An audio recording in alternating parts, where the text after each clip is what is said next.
Naitwa Wabwile Mangeni. I'm a youth leader in ODM party Bungoma County.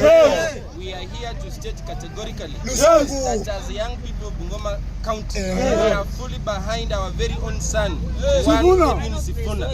And we want to tell the Oburu Lady Commission the decision reached yesterday to eject Sifuna out of the party was one very bad mistake. Today, as young people of Bungoma, we are here. We have decided to resign from ODM party because you have proved that ODM has been reduced to a nearest Luo party. Right now, ODM is depicting symptoms like Ford Kenya.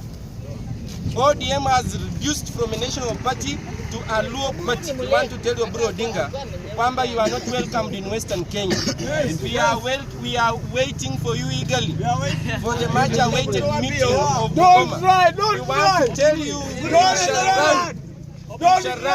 as youths of Bungoma, we have decided if you set your foot in Bungoma County, you will go Butima.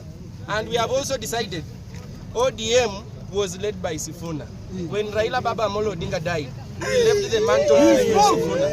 And yet Sifuna has been propelling the affairs of the party in the best interest of Mwananchi. ODM was built to defend the rights of communists.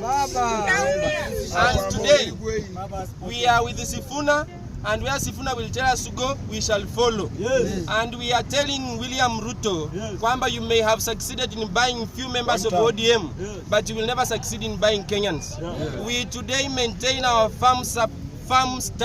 Kwamba, you are one-term president. We want to tell you to leave ODM party to the ODM secretariat and the members of the NDC. If we want to eject Sifuna out of ODM, you are supposed to call delegates for us to decide. And I'm a young person in ODM, and we have not been called upon to decide anything. So whatever was said yesterday, we don't agree with. That was a boardroom meeting. It doesn't represent what wananchi on ground feels. ODM power.